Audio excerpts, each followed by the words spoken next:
I stole it. Hello and good evening, folks. The Pop Culture Corner is back, and welcome to the half-finished new set. No more green screens. No more green screens for the podcast. That's right. We'll still be intertwining the green screens every once in a while, but welcome to episode 26. Holy guacamole. I was like 20, like something. That's a lot. Episode 26 of the Pop Culture Corner. We're back. Definitely like to get everyone's thoughts on the new setup. Like I said, it's only all of a sudden you can't see the pop culture on the chalkboard either. What? Oh my God! It disappeared. That's so weird. That is very weird. Why did the light right here? It's directly on it. So on that, guys, you're not gonna know because we're like describing it. But that chalkboard, if you guys look above our heads where Baby Yoda is, he wrote Pop Culture Corner on it, and now it's gone. It looks weird because it's that's here. so weird. It looks like it got erased. I can see it, but it's definitely not there on the light on screen. Yeah, but it's exactly what you said. It's the light. It's really funny. That's all right. As always, I am your co-host. My name is Tyler, a.k.a. T.Y.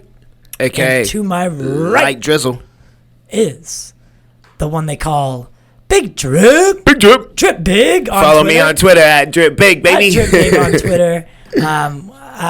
Please, guys, for God's sakes, follow me on Twitter. So I went ahead and, now this is a fun fact that I had no idea. Now, I've had Facebook for it's been like a decade now, right? Because I was a teenager, right? We all made one.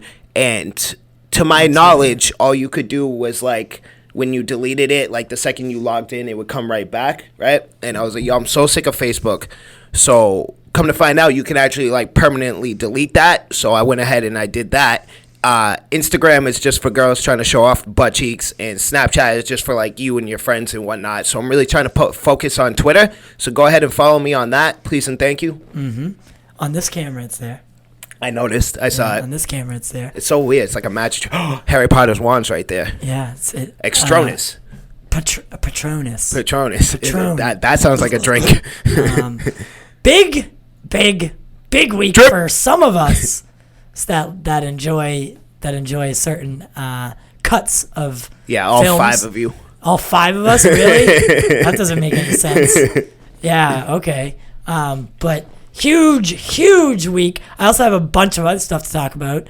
I just want to say thank you to our patrons. We went from having 1 to having multiple. So shout out to Nick DePalma, Caden Reed, and 2 others that want to be anonymous for now. Okay, fair enough. Which is okay with me. We respect your wishes.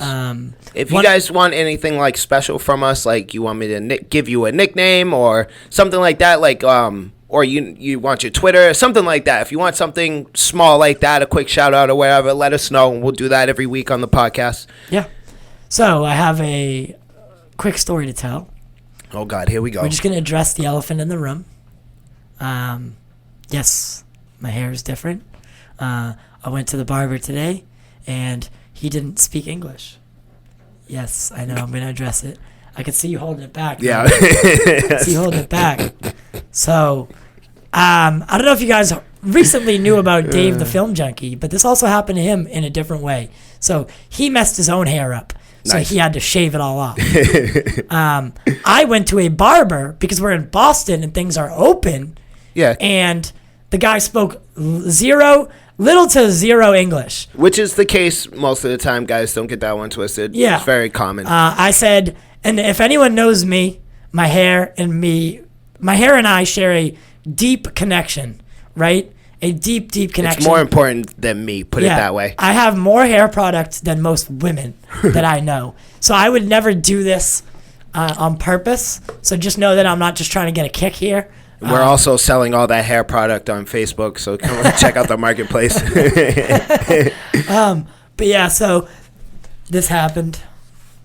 It's really not that bad. It's terrible. I look like Britney when she went crazy. It's bad he messed up the front of your hairline too. That's crazy. It's bad because you didn't want that haircut, but if that's the haircut you wanted it came out okay. You see the edge, bro? I look like Eminem. Slim Shady on B Rabbit. Xanax, cutting his own hair. You know, no, with this sweater on, you kind of do look like B Rabbit. Yeah. I look like an idiot. It's really not that bad. And I take offense to that because that's the exact haircut I got for years. So I take offense to you. It looks different on you than me. But I would never, ever, ever do this to myself. And this guy, right? So this is how it goes down. He's doing the sides, and the sides, if you can see, they're short, and they're shorter than I wanted them to be.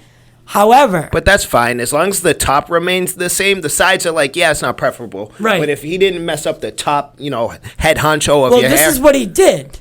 So he did the sides. Like all barbers, they start from the bottom and go up, right? He's doing the sides. My hair's still long at this point at the top. So I'm not concerned at this time, right? I am thinking to myself... Okay, this is normal. However, I did repeat at the beginning that you're not my barber. I am very uncomfortable with being in a different barbershop than I normally would be at. Please hear me when I say this. I need a fade, 2 on the sides, 3 on the top. It's what I've gotten since I've been in middle school. Is your normal barber also Spanish? Yes. Yeah. He's a great barber. He does my eyebrows. The whole night. I wish he didn't do it at first because now I have to actually keep doing it. What, your once eyebrows? You cut your eyebrows once. I know. It's over. Yeah, me too. I didn't know that. But it's very much a thing, and their culture does. Yeah, I get my eyebrows done. Mostly, basically, it's very common in every community outside of white. Yeah, and also Asian. So I'm a firm believer in. Now, you guys are probably gonna call me whatever, but I don't really care.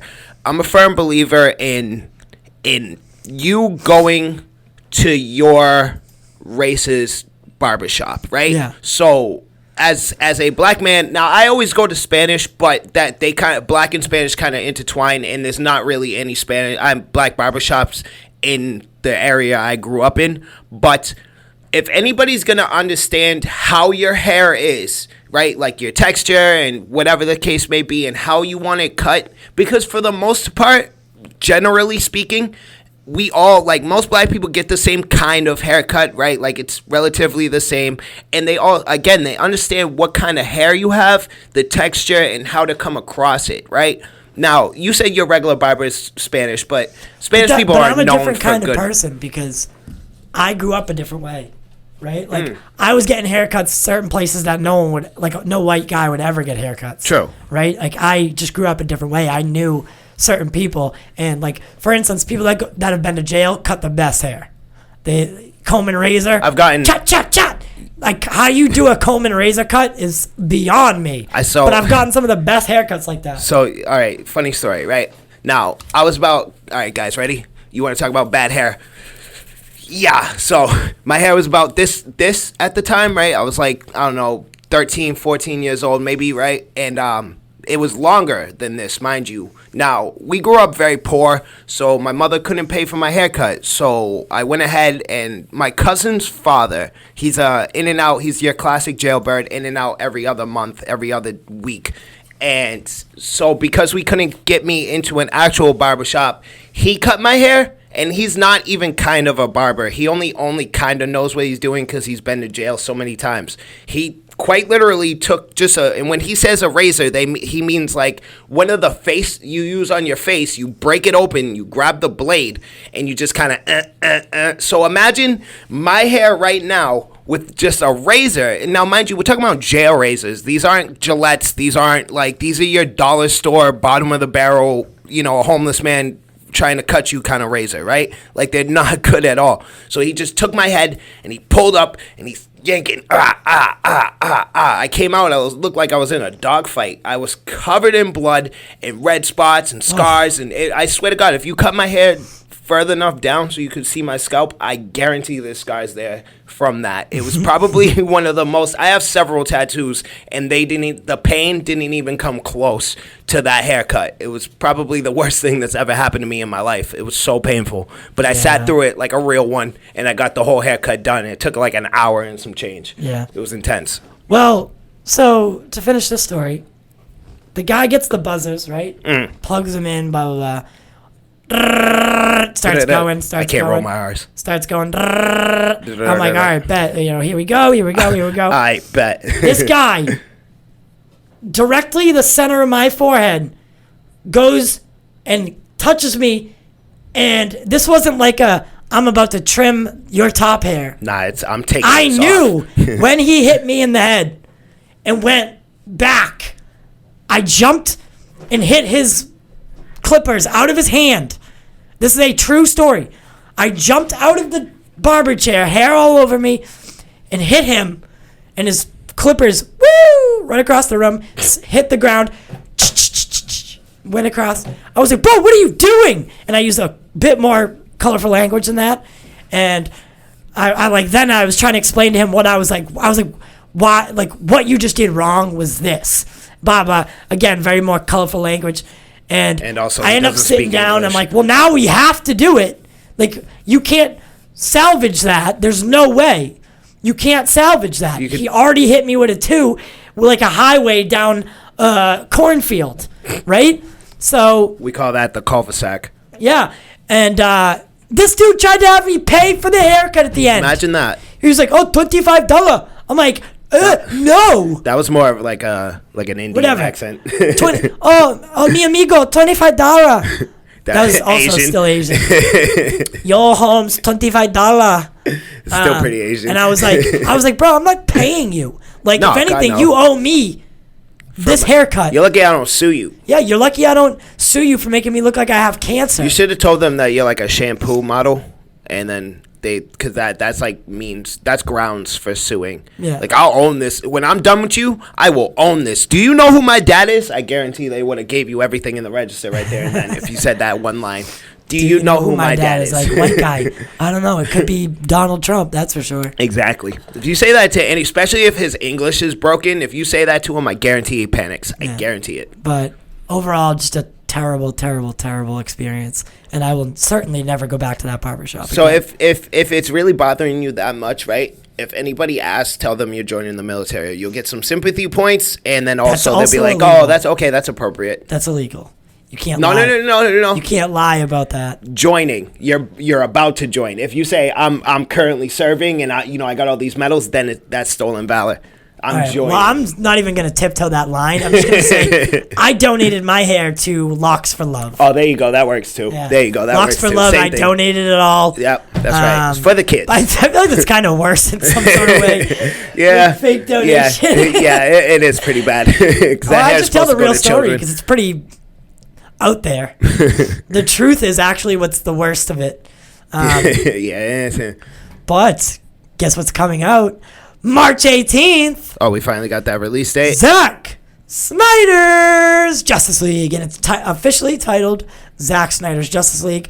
Rumor has it that we might get a trailer tomorrow. Yeah? Not tomorrow, today. However, I think the cards are shaping. I think the hand is going to be dealt, and I think February 14th, 214, like the original 214 cut, which was showed in the posters that he released with the release date.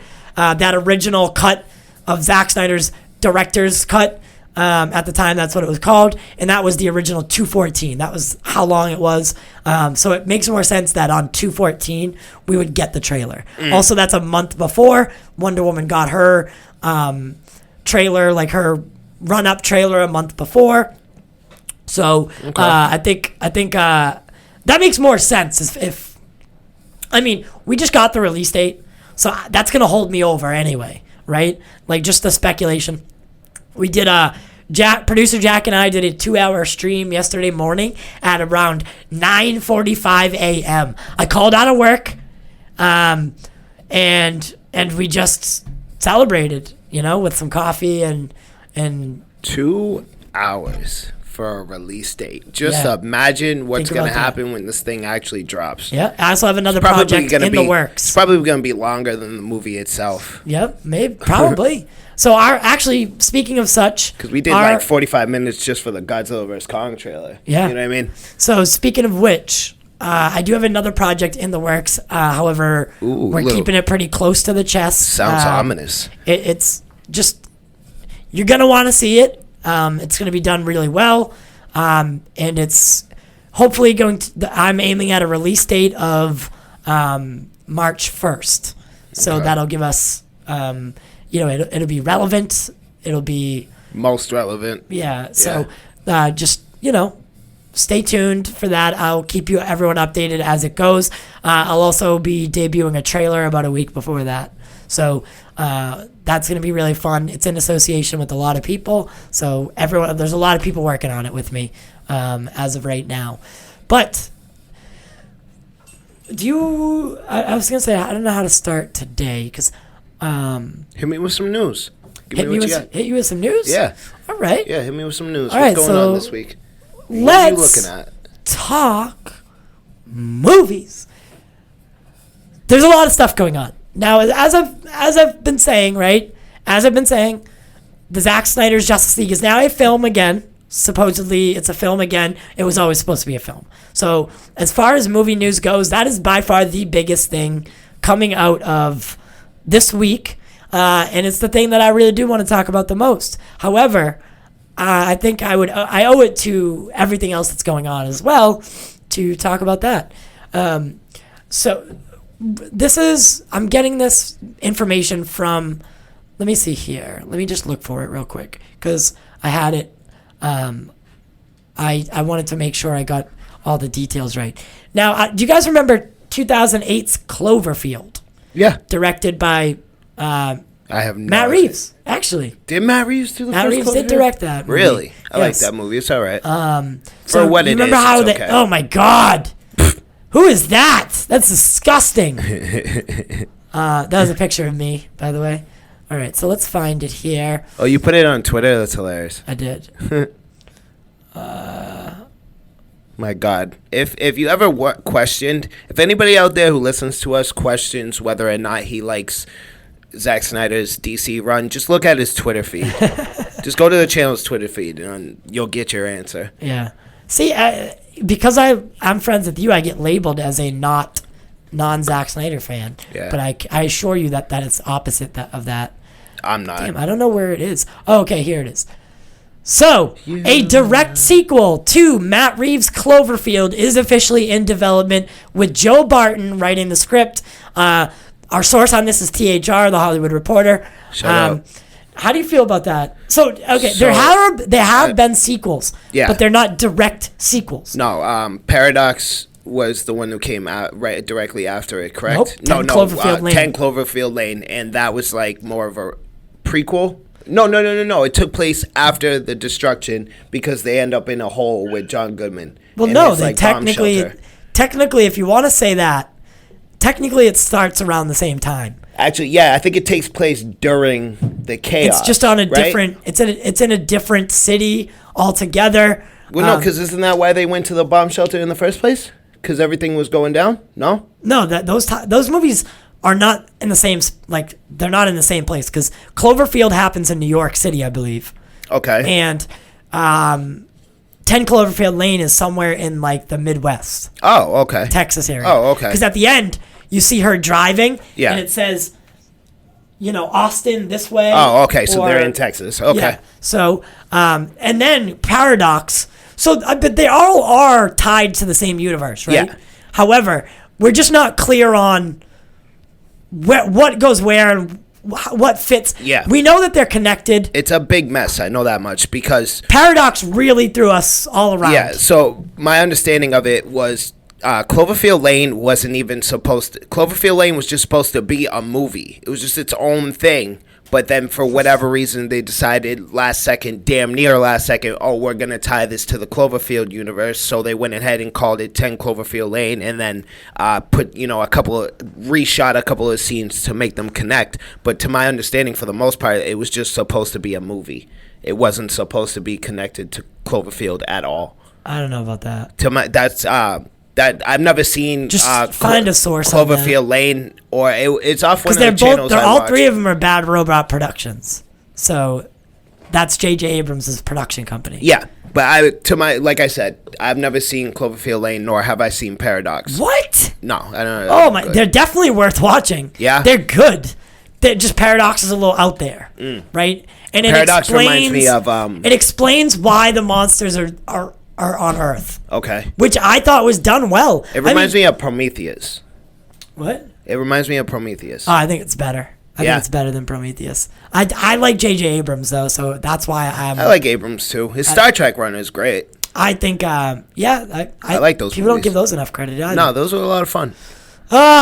Star Trek's one of those fan bases though that are very hard to please. You know, like Star Wars fans. Sure. Like they're not happy with damn near anything unless it has Sir Patrick Stewart in it. They're not happy with it. Yeah, like those. So those movies that have come out now, like the new shows that are on like CBS All Access. Yeah, I heard good things about those. Those ones are widely. Those ones are widely liked, because of their ties to the older shows and stuff. I don't know. I believe it's called Genesis, right? Star Trek Genesis. There's also there's New Star Frontier. Trek Discovery and Star Trek Picard. No, I was talking about the old school ones. Oh, I have no idea. Yeah, Picard, Sir Patrick Stewart, right? Yes. Yes. You'll like this thing. So Deadpool 3 was almost a buddy road trip movie with Wolverine. Love it. Imagine if that happened. Imagine road trip movie with a road trip with Deadpool and Wolverine. Obviously, something would go wrong, and that's so funny. But they were really planning on doing just a really out there kind of buddy style thing. The chemistry between Wade Wilson and the Jacked Man is real. Like they have real chemistry. So on screen, it would be a beautiful, beautiful mess. But unfortunately, the Jacked Man just doesn't want to do it anymore, and respectfully so. You know, he's been at it for.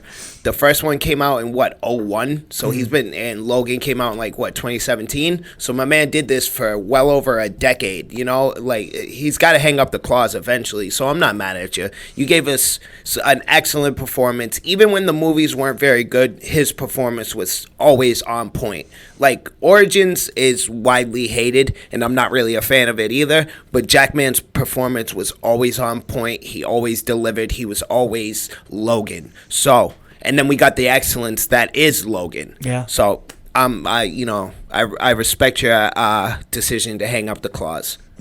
If only Wade Wilson came a couple years earlier, we definitely would have got that. Yeah. And so Wolverine did say, or I still call him Wolverine. I think that's just normal. Yeah. Hugh Jackman did say that one of the only ways he would ever return is if it was in an Avengers movie. If it was an Avengers-style film. Nice. So I have some stuff to talk about that, but I'll get into it later because we're doing a video that will, tie into that. James Gunn updated us on Suicide Squad. Yes, I saw some tweets from him. Yes. So basically the brunt of it is this. He is working on the trailer right now. Mm-hmm. And it will be worth the wait, he says.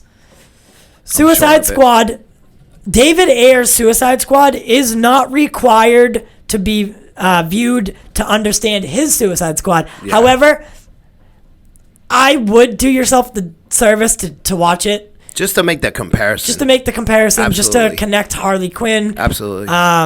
And the others like Captain Boomerang, Rick Flag, Yep. Amanda Waller, they all are in that original cut. Yep. Right, that original movie. So if you do want to, see what happened, or make your call on whether you think, this should be happening, then yeah, definitely go back and watch the original Suicide Squad.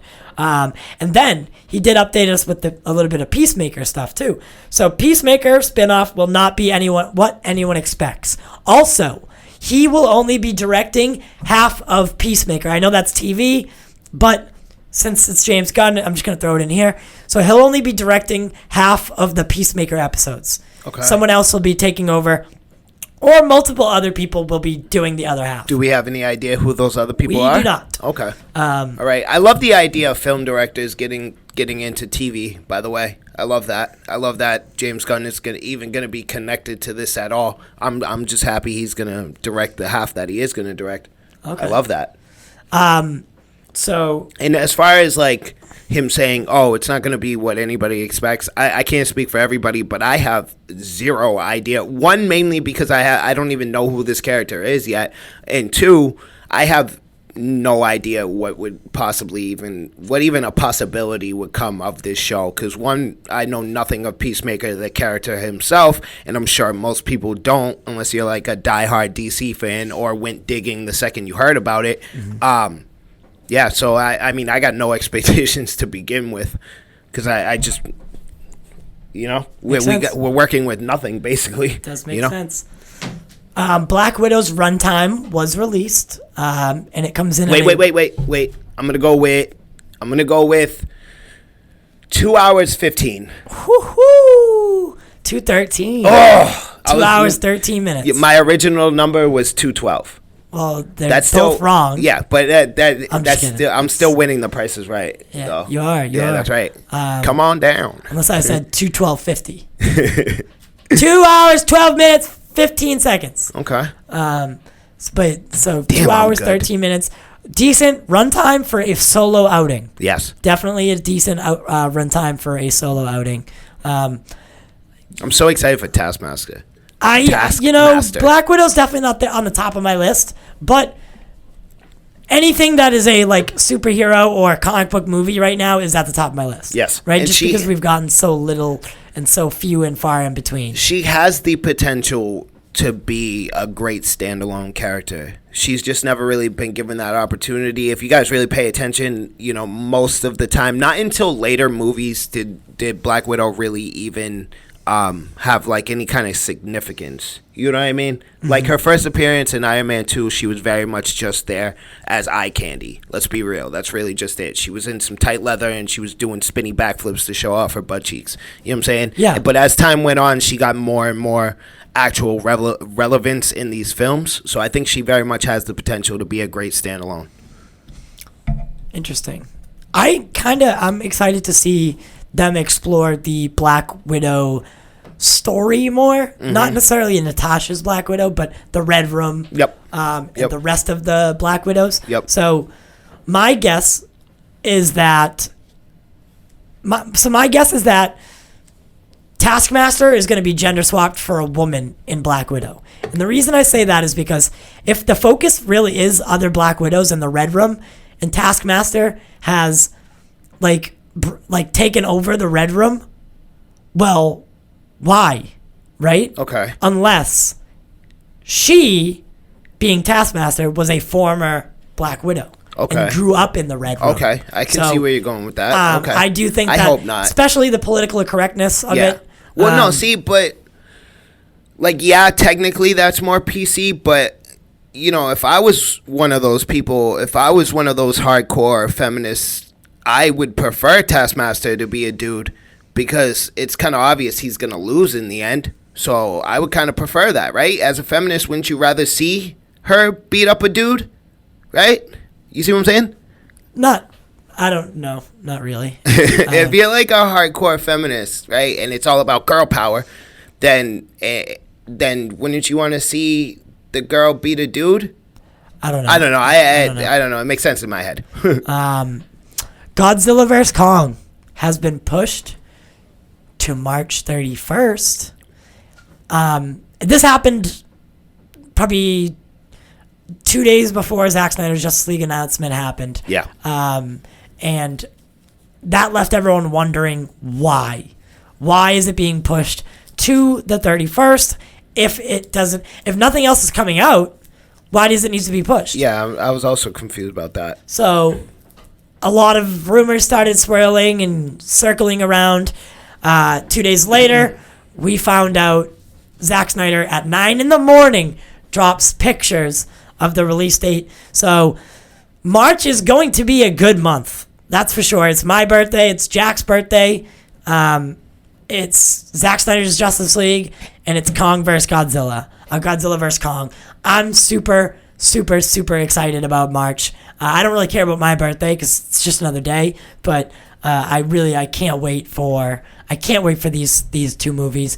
I mean, that week or two in March, we'll have more content at the end of March then we've basically had all of this pandemic. Yeah. You know, Yeah. that's crazy. Yeah. That's crazy. And I'm going to go ahead and call it right now. Godzilla vs. Kong is going to have some real rewatchability.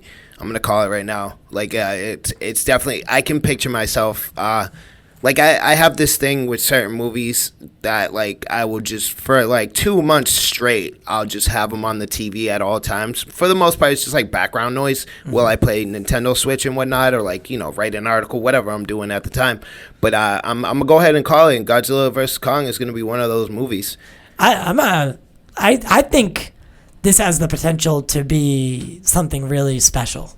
I know it's just two monsters fighting each other, but I also, Caden, one of our patrons, sent me a picture that really does show off in that beginning scene. Oh, tell me I didn't delete it.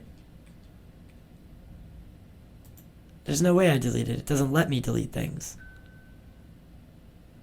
With him being already. With him being Mechagodzilla, you mean, right? That's what you're referring to? The picture you sent me was unbelievable, though. Someone caught that, unless it's Photoshopped somehow, which I really don't think it is. Where is it? Oh, right here. Look at that. Yeah. Wait. This is still blurry. But I see what you're aiming for. That's not Godzilla. No, but that is a clearly mechanical being. Would you say it's clearly? Cause this is like blurrier than the only thing I've noticed that I noticed, because I kept rewatching it after Caden said that to us. Right there. That one. Okay. Tell me that's not Mechagodzilla, my friend. No, he does look like Mechagodzilla. That is 100%. Look. That's not Godzilla. I hope they don't put Mechagodzilla in it. That's not Godzilla. That's the and I know we keep doing this. Well, I keep doing this. I keep comparing it to BVS. If Mechagodzilla's in this movie, it's the same as putting Doomsday in BVS. It's a waste of great content that could damn near potentially be an entire movie on its own. Right? Mechagodzilla is like a direct. I personally would set it up so Godzilla vs. Kong happens, right? Say Godzilla comes out victorious. Next movie is like, all right, well, Kong couldn't do it. All right, now we need something. Kong wasn't enough, so let's build something. And they went ahead and they built Mechagodzilla. Right. That looks great. It does. I mean, it does.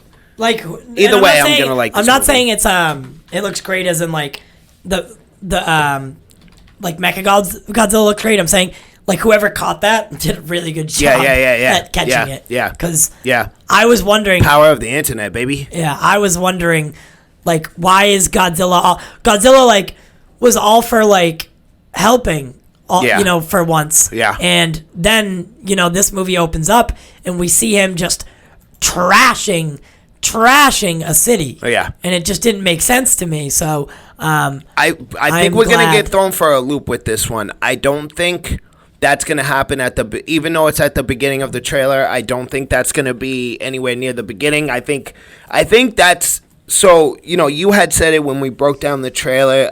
Typically speaking, with movies like this, there needs to be an actual big bad in order for our two heroes to settle their differences and save the world, right? Again, BVS comparison, that would be Doomsday or Lex Luthor.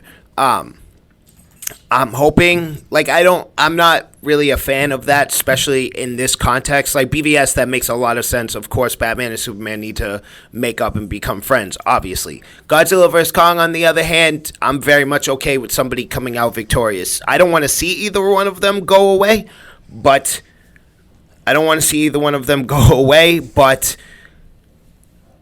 if it comes down to it, I'm okay because I love both of these characters very much. You know? Yeah. I would prefer it just to actually be Godzilla vs. Kong, no third party, just them. You know? What do you think? So, do you want it to just be the humans to be the villain, basically? And then have Godzilla and Kong just be the only monsters. Yeah, because it's you know, I'm making a lot of the same points I made when we broke down the trailer, but I'm gonna go ahead and say it again. I went ahead and I watched the '60s movie, and in that movie, it was Godzilla, and this is the case in the Monarch verse at the moment, like, Godzilla isn't deemed an actual good guy, right? Like, he's still very much like, yeah, he saved the world from King Ghidorah and King of the Monsters, but he's still very much very destructive. Like, Kong is on Skull Island. He minds his own business. He doesn't come to any cities and destroy stuff. Godzilla does, on the other hand. Even if he's just taking a stroll around the block, he still ends up decimating. Did I use the right word? Decimate? Right? Yeah, decimating entire cities, right?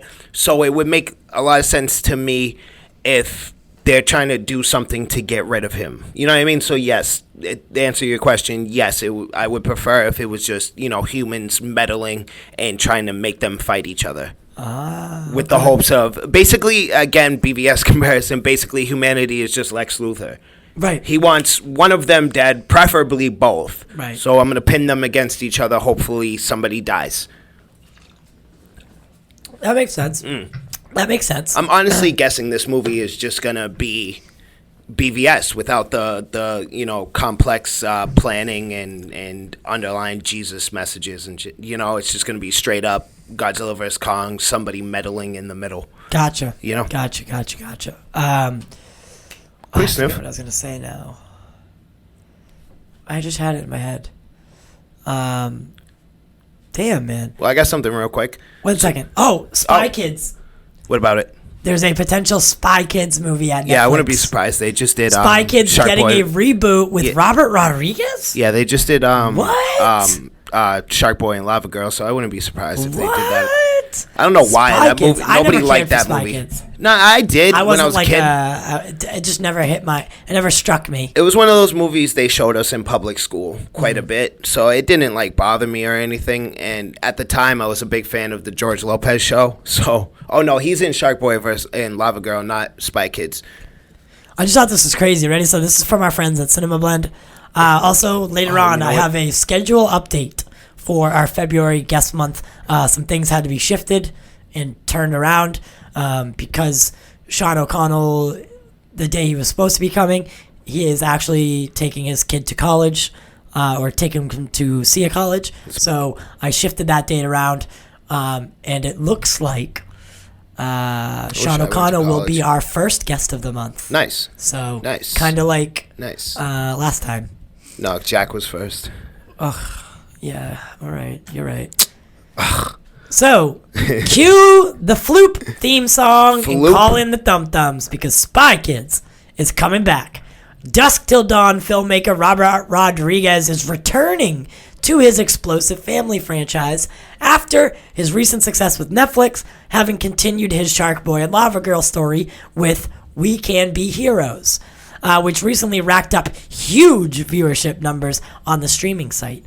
Robert Rodriguez is reportedly teaming up with Skydance Media to reboot The Spy Kids by tasking himself to write and direct an upcoming film that will focus on a multicultural family per deadline. The Spy Kids were first introduced 20 years ago in 2001. I can't believe it's been that long.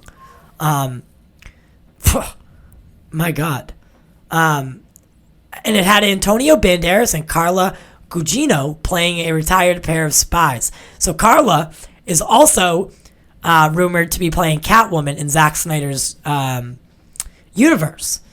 So when the Batman HBO Max Ben Affleck series comes out, he would have been married and since divorced to Carla Gugino's Selena Kyle, which I think is a good idea. Yeah.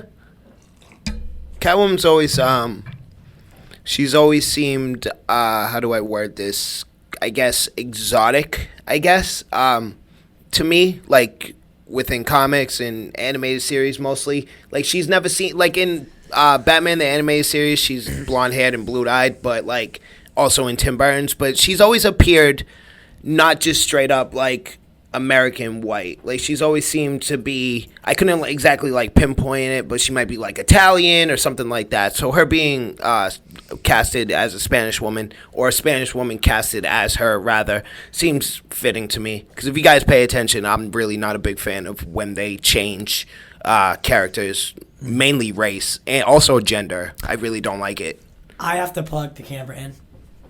Why? So just keep speaking. It's on 2 already. I don't know why. Wow, imagine that. That's so weird. We always, I don't know why that happened, because we always make sure this bad boy is nice and charged before we start recording, so I don't really understand why that happened. So you know what? This is a good time. So guys, listen. So I make a lot of statements. I say a lot of stuff around here, mainly about things I don't like, and for the sake of time, and mainly just for the sake of time, I don't really go into detail as to why. I just make it clear that I'm not a fan of these things, i.e. Xbox, Zack Snyder, and people who watch anime with English voice actors. So if you guys are curious about more of a detailed reason as to why, go check out popculturecorner.wordpress.com, where we put all our articles and whatnot. And now all of our social media links and stuff like that are up there as well. And you'll see a couple of about me's. Now myself, the Light Drizzle, and our producer Jack all have written articles for this. Jack, I think, has the most of them. But we all have at least a couple, and then also our About Me section. So please go check those out, man, because, I've always wanted to write, like, for money, So I got some wise words from a wise man. He goes by the name of Sean O'Connell. When he came on the show, I had asked him for advice for anybody who aspires to be a writer. And he told me, listen, if you're a writer, you're a writer. You're not aspiring to be one. You're not trying to be one. If you're a writer, you're a writer, and just keep writing, just keep doing it, whether it holds any weight or any value or anything like that, it doesn't matter. You just keep writing, you keep pushing. Practice makes perfect, my friends, so I would really appreciate if you guys went ahead and you checked out those articles. My most recent one was a comparison between PlayStation 5 and the Xbox Series X, and who I think should purchase which, right? What kind of person I believe would be best for each console. So please go check that out. I put a lot of pride and a lot of time into what I write. So please go check that out and give us some feedback. Hit me on Twitter at Driip.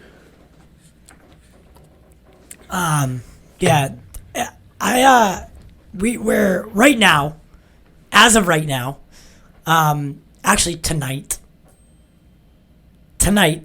we'll be looking into moving off of WordPress and onto Squarespace. I'm going to pay for the year, and we'll figure out everything after. And I've already registered the domain name as popculturecorner.com. Yeah, because the .wordpress thing is really a problem. And also, WordPress is great for strictly articles, but we're looking, for example, for like I want all of our videos to be there. Exactly, and we want all of our podcasts. we want better. If you don't mind, it's a better layout just for articles, Yeah, if you don't mind me summing it basically up.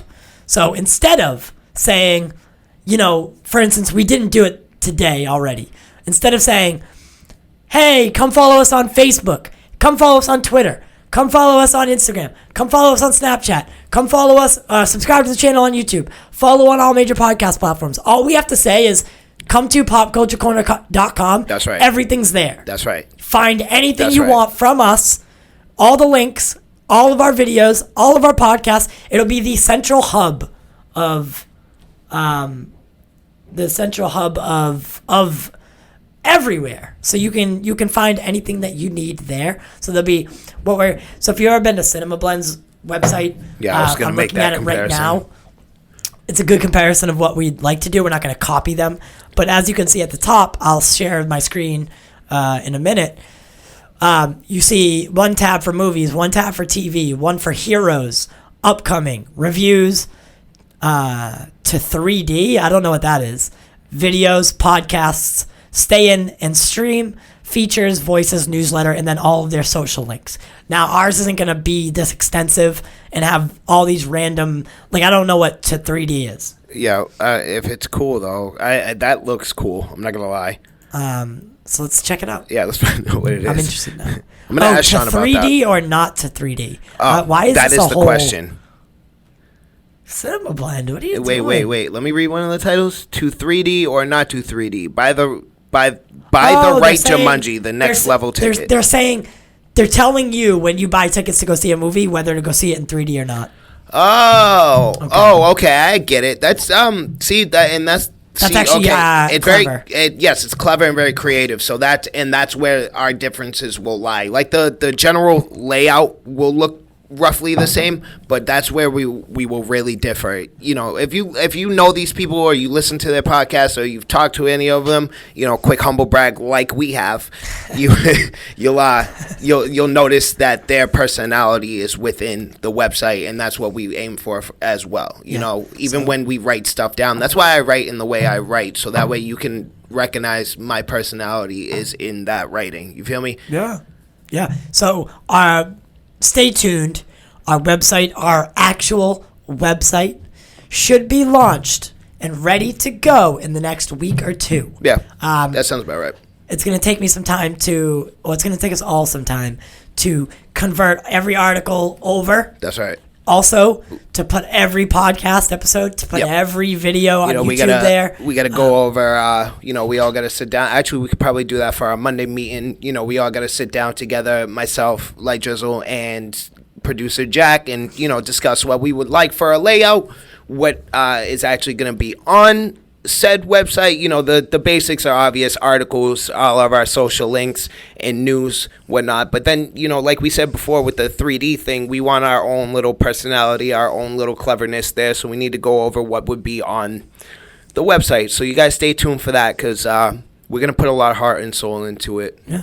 And so I was thinking about doing something like this as well. So you'll be able to sign up via your email and get updates, like a newsletter. That's right. Once a month. That's right. On any updates. For instance, like we do have a lot of stuff in the works, right? So Jack did let the cat out of the bag finally and say that the showcase thing is most likely happening, so we're free to talk about it. He also called me yesterday, and a sponsor of ours, starting next week, we'll have a sponsor, at least one, most if not two, starting next week. So all that information, that'll all be in this newsletter. If we're doing any special event, that's right. Anything like that. It's a newsletter. You guys know what a newsletter is.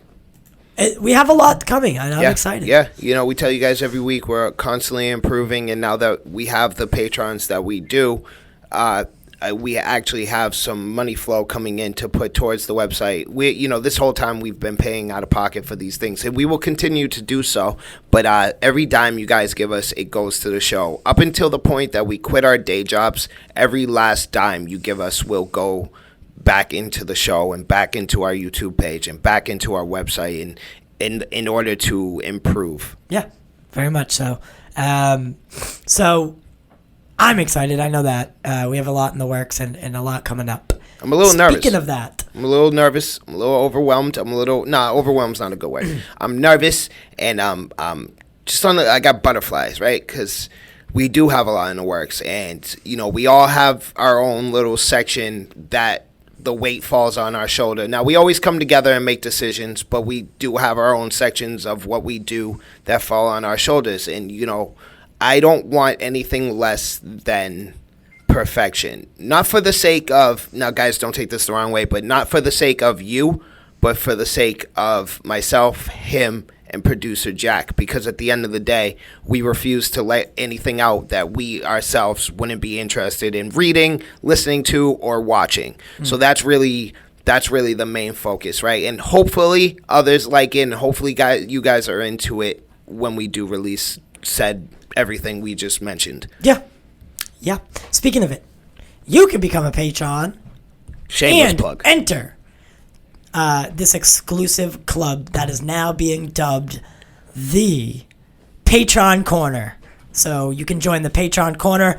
You'll receive exclusive access to podcasts so the podcast will come out early for you, and you'll get a special link so you can listen before anyone else. You'll also be... These are some more details that need to be worked out amongst all three of us, but you'll receive a gift once or twice a year. Upon sign up, you'll automatically, the first gift you get will be a shirt that says your name on the back and that you're in this this group of people that pays for content or contributes, I should say. Now, we're running it differently than most people do. I've set it up so that so you can buy in or contribute $1, $5, or $10 monthly, but it doesn't make a difference, right? You get the same thing for $1 as you get for $10 because we understand that it's a difficult time right now. That's right. So we're not going to tier it up. That's right. Right? We're not going to... At least for the time being. Yeah, not for the time being. I know I was recently having an issue with money. That's right. So that's right. I want to make sure that everyone feels special. That's right. If you could only donate or contribute $1 a month, we still want to give you. I'm not going to penalize you for that. That's right. Because $1 is more than zero. Yes. So that's right. You pick what you want or what you can afford, and you'll gain access as if you were spending $10 a month, and that'll be for right now. So the link is in the description for the podcast, and for you guys on YouTube, it's in the description for the video. That's right. Well, so that's it for a lot of the movie talk, specifically movie talk. Yeah, we spent an hour just kind of talking. Yeah, we covered one segment, but we were just basically talking the whole time. Let me get into gaming. Y'all want to get into some gaming? Because there's not too much going on this week, so I figured I'd just do it real quick. So, getting into gaming to start it off. Rest in peace to Resident Evil 8 voice actor Jeanette Moise. I apologize if I'm pronouncing her last name wrong. I believe it's pronounced in such a manner. She did pass away of cancer, so rest in peace to her. Condolences to her family, friends, and everybody in between. So we're getting restocks for both the Xbox Series X and PlayStation 5 at certain stores. So keep your eyes open, guys. I know it's stressful because I was very stressed out looking for mine, which I still have not gotten. But keep your eyes out at places like Walmart, Best Buy, GameStop. For the life of me, I can't understand. Again, I already plugged this, but I told you guys I just wrote an article based off of who I believe would be best for a PS5 and an Xbox, who should purchase which. And in that article, I went ahead and I got some numbers for units sold already up until this point. Now, they both released at roughly the same time. Xbox coming first by like 2 days or something like that, 2-3 days. Not much, but they came first. The PlayStation is currently at about 4.2 million, and the Xbox is at about 1.8 million. Now, that's a lot for like a big difference. That's a lot for no one being able to find one. Exactly. Thank you for saying that. That's a great transition. It's crazy. That's where I was going with this. Now, I'm pretty sure that people being out of stock, stores being out of stock of Xboxes is just a facade. I'm pretty sure Microsoft is just doing that to put up an illusion that they are in fact on the same level as PlayStation when they're not even close. Not this generation anyways. It's a big gap in between the two. And they think they're helping themselves by doing that, going ahead and assuming what I just said is true. They think they're helping themselves, but you're not. You're not even kind of selling like PlayStation is. So why aren't you flooding stores with consoles while PlayStation is steady out of stock? They're always out of stock, and the second any store picks them out, it's gone. So I don't understand why you guys aren't flooding the stores. So people that aren't don't participate in the console wars. Like, if I was somebody who didn't care and I just want my next gen system, whether it's a PlayStation or Xbox, whichever comes first, I would end up buying an Xbox right now because PlayStation is forever out of stock. So I'm not understanding why you people aren't taking advantage of that, right? That's basic marketing. I don't understand. Like, why do you need advice from me? You should know this. Like, I don't get it. And I know Microsoft is by no means in need of money, but at this point, when it comes to consoles, it's more about bragging rights than anything and about winning this console war. Mm-hmm. So, again, in order to sell consoles, you would probably, I would guess you would be at about 2.5 million sold rather than that 1.8 if you did do what I just said and flood the stores with product, because nobody can get their hands on a PlayStation. So a lot of people will be like, you know what, I'm just going to grab me an Xbox because at least it's here right now. You know what I'm saying? Right. So I'm not really understanding. You guys are hurting yourself rather than helping, you know? Admittedly, I came into some money but not money that I'm not in, that I didn't earn, or there was a hold up with something, and I recently got the money, finally, and it was a good amount, right? So I was at Target today, and irresponsibly, I was this close to buying the last PlayStation. What for? Yeah, just because For what? Just so I could play certain things, like catch up on like the Avengers game. Yes. Just play around. Like I don't need the next gen stuff because I don't. Oh yeah. I'm not into it like that. Yeah. Right. So I was this close to doing it, pulling the trigger on it, and I thought to myself, we don't need this because we're not about a month away. We're gonna stop using it. That's right. Exactly. Like when he buys his next gen, I'll just borrow his old one. No, you won't. From time to time to play that. You can come to my house and play it, but I don't go to your house. I don't like it. So then you can't play it. That's my baby. That's my baby, Charlize. But you're absolutely right in saying that. And now, see, someone like himself, if he was actually, again, I put this all in the article, but I believe the Xbox is best for somebody in his situation. You really wouldn't let me borrow a console for a day? Nope. To catch up on something? Nope. Absolutely not. That's my baby. No. That's it's no different than me asking you to borrow Quick Sniff. Can I borrow your dog? Can I borrow what are you talking about? Can I take your dog home for a week? Similar. Go ahead. You want to take her for the night? Go. God. I didn't think you would say yes to that. My God. I wouldn't let you borrow listen, if you're a patron of the show and you want to borrow my dog for a day, let us know. Let me know. I'll send him to you. You can borrow a Quick Sniff. When he was new, when he was a puppy, no. Hell no. Right? No. But the older he gets, the uglier he gets. And I'm all set. You can take him now. Okay. No, I'm just kidding. I love that guy. You got a fair point. Maybe once my next gen is here, I might find a new love, but I bet you will. It would be very hard. I bet you will. It would be very hard for me to do such a thing. I mean, I don't mind buying one. It's like mom bringing her toddler to daycare for the first time. This is the first time the baby's been out of her sight. Since it's been born. The day you bought the next gen, I wouldn't be like, hey, can I borrow that? Yeah, I gotta ease into it. I gotta ease in. You put some WD-40 on me, kind of lube me up a little bit. Yeah. Hey, you look really handsome today. You get a new sweater, by the way. Plus, listen, I don't know what you've been doing with them controllers, so I make deep, passionate love to my PlayStation. I whisper sweet nothings into her ear before bed. So, sorry, I didn't mean to interrupt you. No, you're fine. That was funny. So next on the list, I don't know if you heard about this. You might have. So GameStop went ahead and pulled some strings, right? What was going on with this story? So I'm not really. I don't know how it originated. Like I don't know how they started it to begin with, but they ended up on Reddit and they were like, "Listen, guys, buy our stocks. Get into our stocks because we finna blow up, right?" And they did it through Reddit, and now all our Redditors went ahead and bought some stocks, and because of that. The GameStop's overall thing flew through the roof. I mean, we're talking about people who made millions off of this because of it. It was absolutely insane. It was crazy. It was the craziest thing I've ever seen in my life. Well, not really, but you know what I mean. I'm exaggerating. No, it's one of. It was up there. Very, very up there. As far as finances and stock goes, it's crazy. It's probably the craziest thing I've heard. Yes, that's fair. So yeah, like I said, people came out millionaires because of this, and because people that run hedge funds and stuff like that, so really lost out. Joe Rogan probably covered this, right? Covered it. Yeah, I wouldn't be surprised. A little bit with someone who he was talking to. It just so happened that he was talking to someone that was into video games. Okay. So the guy brought it up to Joe. Joe had no idea about it. Okay. Yep.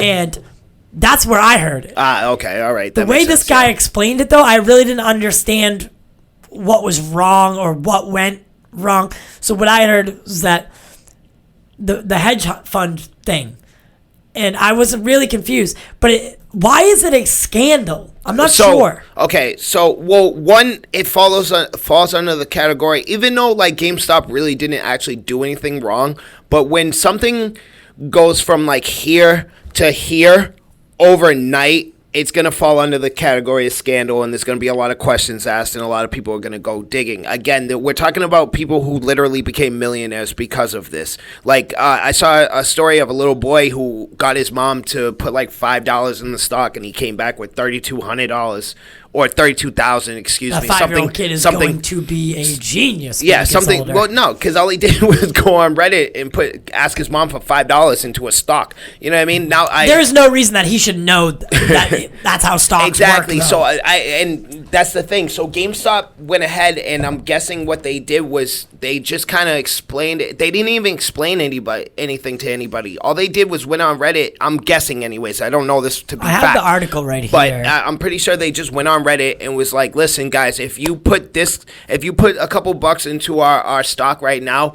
we promise you'll make a bunch of money like 2 days from now." And that's exactly how it happened. What? You are 100% what you're saying is true. Yes. Okay.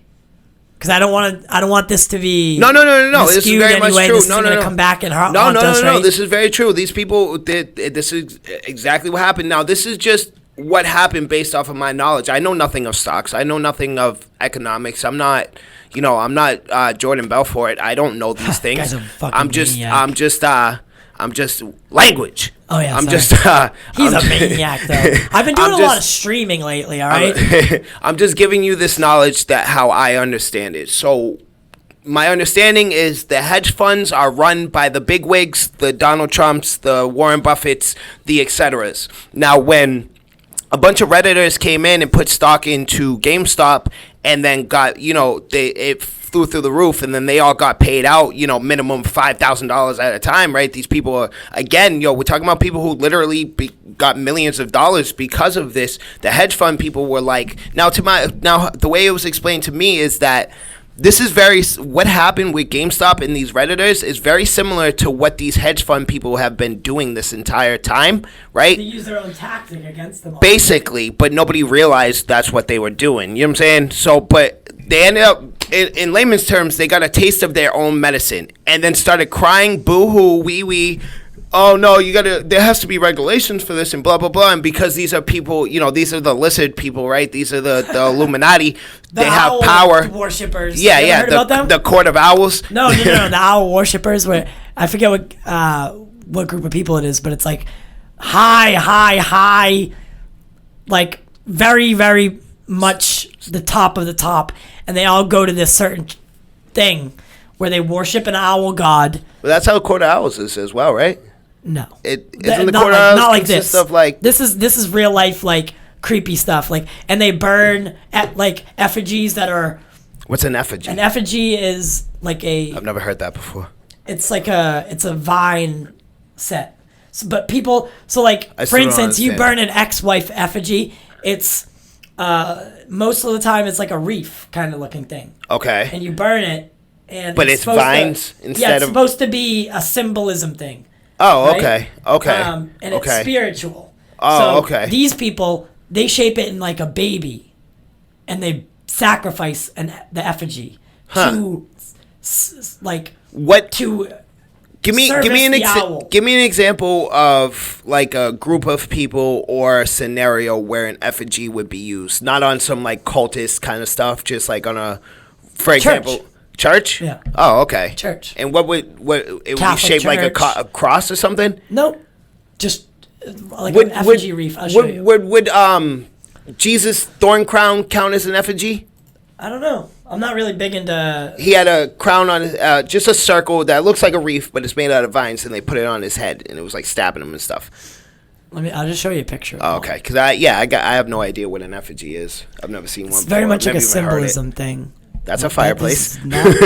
That's cool though. That is a dope fireplace. That's cool. That'd be good for the studio when we buy one. Wow, that's really cool. Yeah. I'm almost.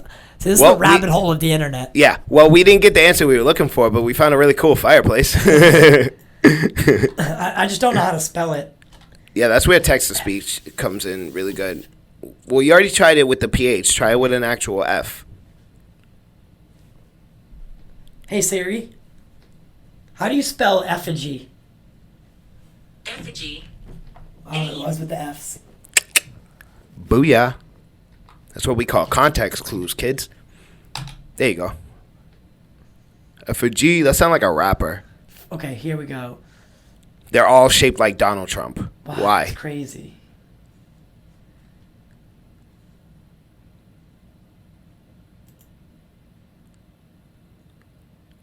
Okay, but this is really quiet. Yeah, sorry. I was getting distracted. So he's trying to show me what it looks like, and they're all really... just dolls of Donald Trump. And there's one of Obama. But they are on fire. Okay, so that really has nothing to do with what I was talking about. Anywho. See, okay, maybe an effigy is not... What you thought it was? What I thought it was. Yeah. But maybe an effigy is basically a...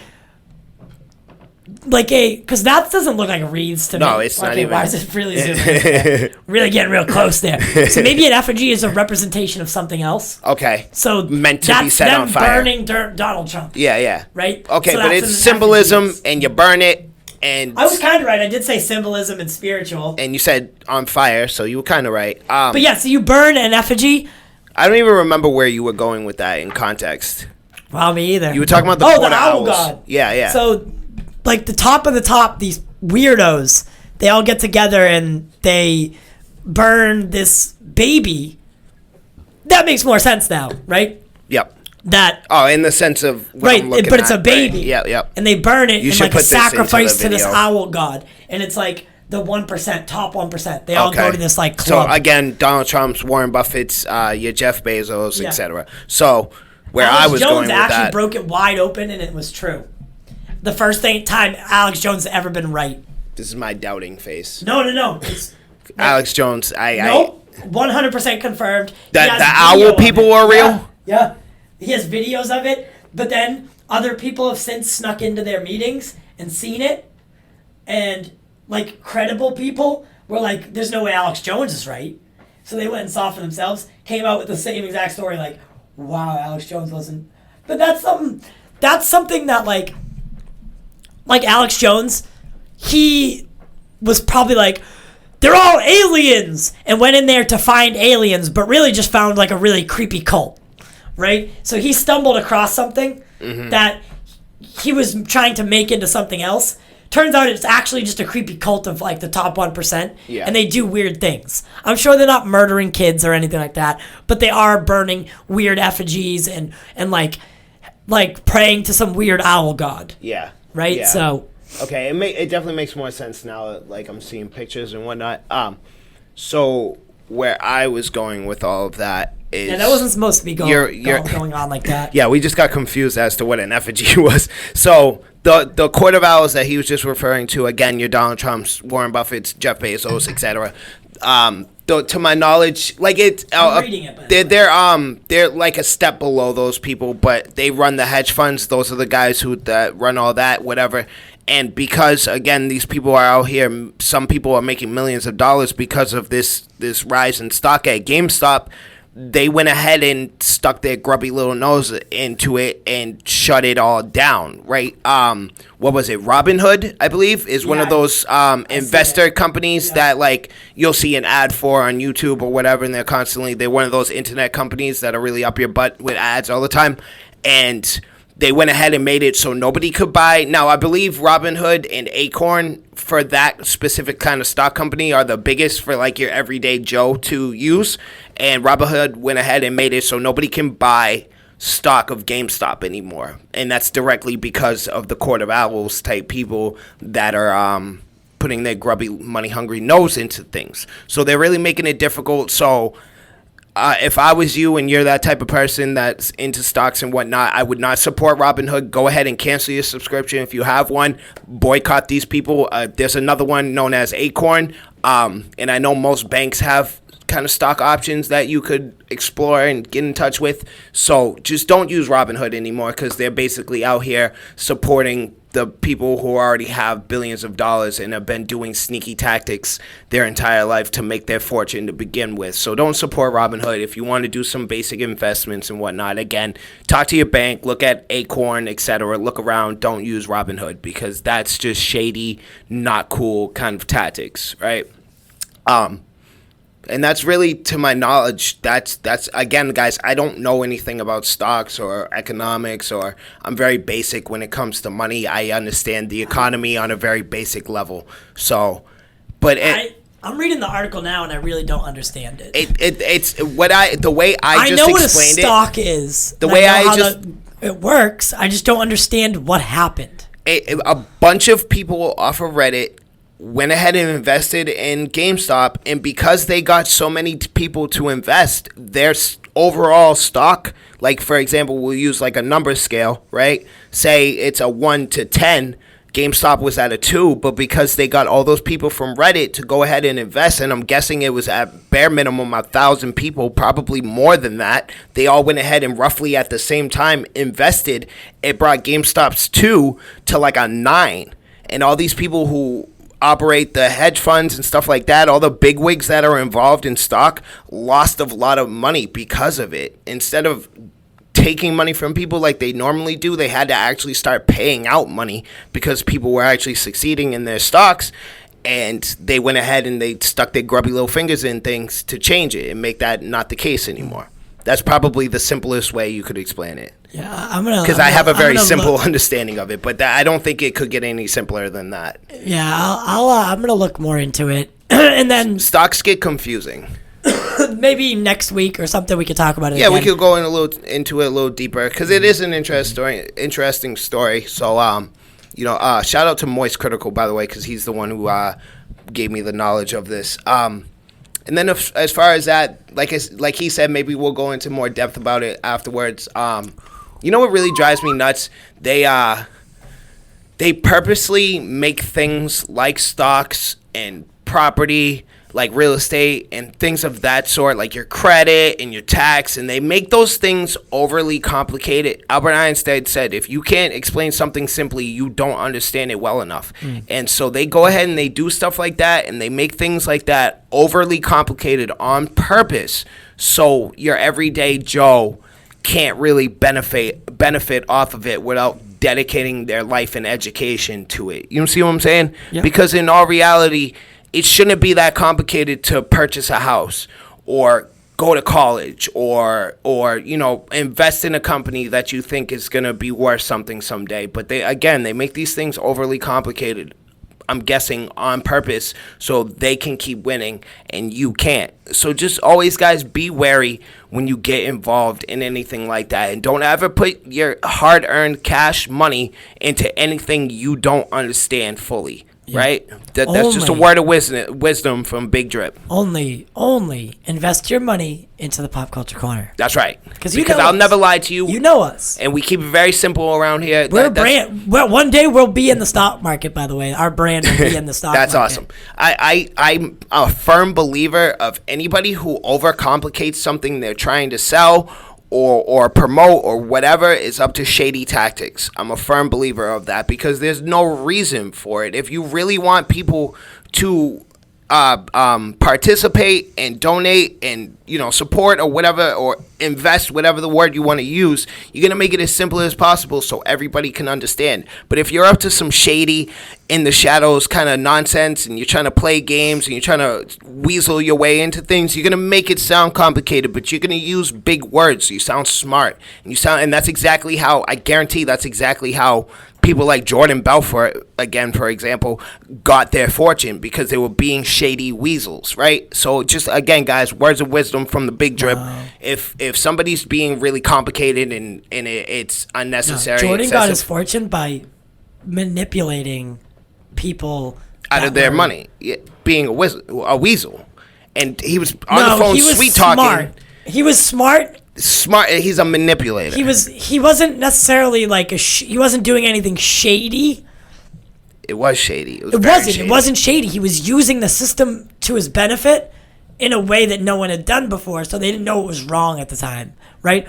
Like, he was selling penny stocks as Google, like he was doing something no one had ever done before. But he was taking half. But it wasn't shady at the time because no one knew it was shady yet, right? But later in his life, he started doing some shady stuff, right? But I think that counts as shady. If I convince remember, you the to movie invest, did exaggerate some stuff, of course. But if I convince you to invest in the Pop Culture Corner, go ahead and donate.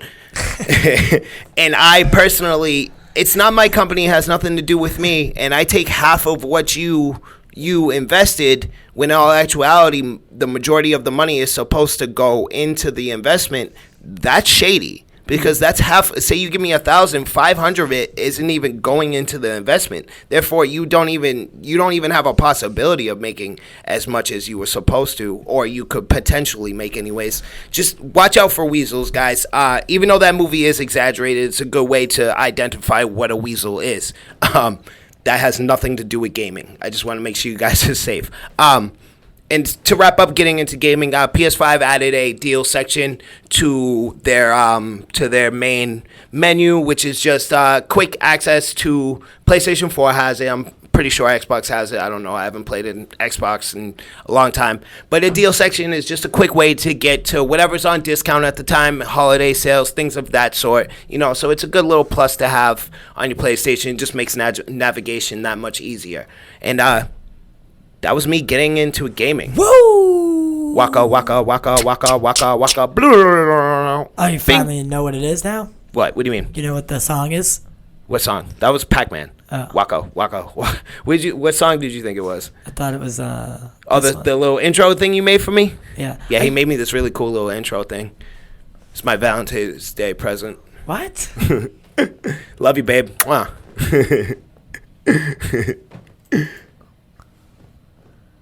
Are they going to be able to hear that? Yeah. Yeah. Yeah. I love it when you whisper sweet nothings. Woo! Is it playing? Oh.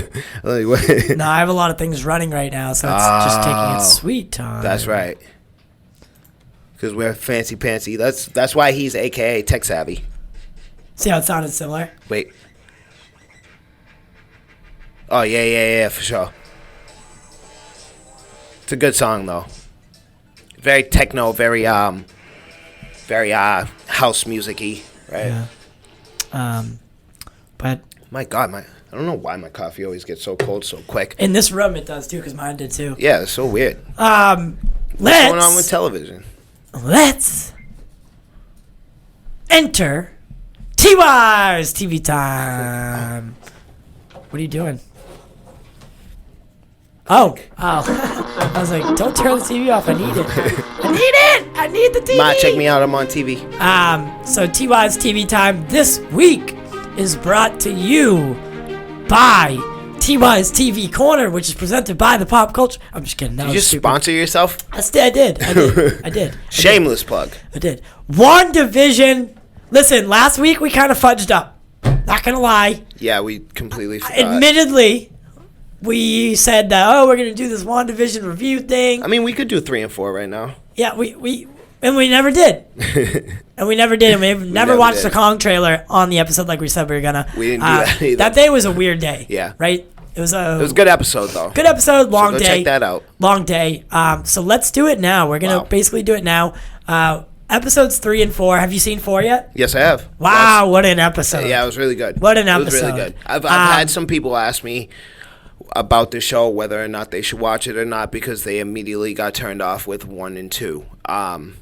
4, I'm glad it happened as early as it did, because I was worried more of the season was going to be like the first 2 episodes, but it wasn't. So anybody questioning watching this show, watch it. 3 ends with a good note, and then 4 is on an entirely good note. Yeah. Like, it's very much an MCU show now. That intro for episode 4 was, like, it finally, and I don't want to spoil anything if you haven't seen it. Yeah, it just came out yesterday. If you haven't watched WandaVision episode 3 or 4, close your eyes. We are entering Spoilerville. Do this. Ready? Earmuffs. Yeah. So Daddy's saying a bad word, guys. For the next 5 to 6 minutes, we'll be talking about WandaVision episodes 3 and 4. If you haven't seen them, please turn back now. We have just entered Spoilerville. Everything's sectioned up now, guys. So you can just go ahead and skip. Oh yeah. So episode 3 takes its sweet time building. Takes its very, very sweet time building up. However, things really get interesting when. So the beginning of the episode is like some things happen, right? Some weird stuff happens. Yep. Like, for instance, Vision is outside, or he comes outside, and his neighbor is sawing through cement, and he just won't stop. And Vision's like, bro, you good? Yeah, what's and going the guy on? just keeps doing it. Yeah. And it was just really spooky. Yeah. But the episode really, like, nothing crazy happens in, like, the first 15 minutes. It's Teyona, well, actually, so Wanda starts giving birth, basically. Her pregnancy is, like, very quick, right? She goes from 0 like months 20 to, like, minutes. 9 months in a span of 1 hour. Yeah, it literally took, like, an hour for her to give birth. Yeah, so she starts giving birth. Vision panics, runs really, really quick, like a speedster. And I don't understand why nobody questioned it either. Really like a speedster. He bolts. He grabs the doctor. Runs back with him on foot. And the doctor at no point was like, yo, bro. And then, mind you guys, in this whole show, Wanda and Vision are trying to hide their superpowers. Yeah. And the doctor, a doctor of all people, wasn't like, bro, how are you running at 60 miles per hour right now? Yeah. What's going on? Yeah. And why is your face red? Yeah. What is that jewel on your head? Right. What is happening? So he goes and gets the doctor, comes back. So while he's gone to get the doctor, Teyona Paris's character comes back in. At the time, she's really pretty. At the time, we didn't know that she's Monica Rambeau. We all knew, but as far as the show telling us that it's Monica Rambeau, that didn't happen yet. I mean, I didn't know. Oh, okay. I thought everyone knew that. No, I didn't. So Teyona Paris's character comes in, and Wanda's trying to, like, kind of hide her pregnancy from Teyona Paris because they don't want anyone in the neighborhood seeing, because they'll wonder why that they saw Wanda yesterday and she wasn't pregnant. Now today she's 9 months pregnant. So again, they're hiding that fact. Not that she couldn't have just snapped everyone's memory away or made everyone think that she was pregnant yesterday. Yeah. But she took the hard route out, like most sitcoms I'm do. assuming it's because she's trying to keep up the illusion in her own head. She knows it's all fake. She's the one controlling everything, but she tries to minimize how much she, like, controls and fixes to, like, keep up the facade that she's actually there and this is actually going on. You know what I'm saying? She's trying to trick herself. Gotcha. But that all happens. The episode really heats up. We're just going to jump to Spoilerville here. The episode really heats up so after Wanda gives birth, Vision goes outside to do something. Can't really remember what it was. I believe. I don't really remember what he was going outside for. I think he just went outside to, like, grab the paper or something. And then Teyona Paris's character starts talking to Wanda, and, like, they're having a conversation, and all of a sudden, out of nowhere, she's talking about her brother Pietro. This is the first time she's mentioned Quicksilver's character since Age of Ultron. Yep. It's been referenced kind of in Civil War when she, like, has his picture there, but she never says his name. It's really weird because she never brought him up until now. Yeah. And she's talking about her twin brother Pietro because she just gave birth to twins who will go on to become Quicken and Speed. So all of a sudden, Teyona Paris's character's like, wasn't it Ultron that murdered your brother? And, like, Wanda goes dark, real quick. All of a sudden, she's like, kind of looks possessed, and she's questioning Teyona Paris's character now, like, who are you? Why are you here? I didn't, just grilling her for, like, answers. And then Vision comes back in, so something happens. We flash out to Vision, and Vision's talking to the neighbor that was sawing again, and Agatha Harkness is there. And they are trying to hide something from Vision. Like, they don't want to tell him something, but so the neighbor, the bigger black guy, he wants to tell Vision, but Agatha kind of stops him from telling Vision. But then, like, Vision's, like, catching on to something right now. He goes back inside, and now Teyona Paris is gone. We don't know what happened as the audience yet. And Wanda goes, she had to run home. That's where the episode ends. Yep. They, like, sit on the couch or something. No, it ends. The very last shot is, what's her real name again? Gerald. Oh, no. It ends with her getting thrown out. Yeah, okay, so it does end that way. episode 3 is our first look as to what's actually going on in the real world. Right, so she gets blasted out of the bubble. What's her real name? Monica Rambeau. Monica, yes. So Monica, our last scene is Monica flying out of, I'm going to call it a bubble because I really don't know what else to call it. It's an energy field. Yeah, it's like Wanda has like a bubble of her reality warping energy going on, and our last scene is Monica getting thrown out, and you can see that Sword and the FBI and a bunch of other agency have set up camp around Wanda's bubble. Yeah. So the House of M storyline is definitely happening. Yes. That's exactly what happened. Now, I can say it now. It doesn't really matter. But this is very much House of M, the same way they did Civil War, in the sense of, like, it's the same kind of underlying story, but in order to fit the MCU. You know what I'm saying? Like, Civil War is Civil War, but it's Civil War within the MCU. And that's the same thing we're getting with WandaVision and House of M. And we all knew that coming into it. We were all well aware of that. Yeah, Charles Xavier's not around to, get into her brain exactly. to stop it from happening. Exactly. So it's the MCU's House of M, which I'm digging thus far. I like it a lot. Yeah. Very good. And the whole sitcom thing is really starting to make more sense. So episode 4 comes in, and we get introduced to Monica Rambeau, who she actually is, right? But the dopest intro by far.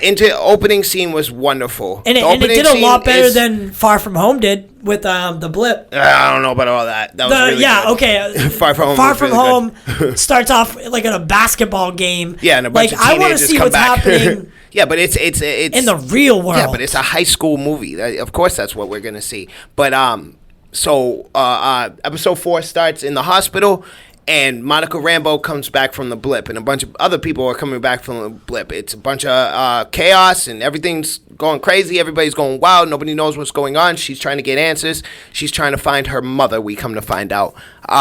So she's looking around. She's asking nurse, "Oh, I can't help you. Look around you. Everything's going crazy." She's the lady who built Sword, her mother. Yeah, she's also... So she's the friend of Captain Marvel, the black one.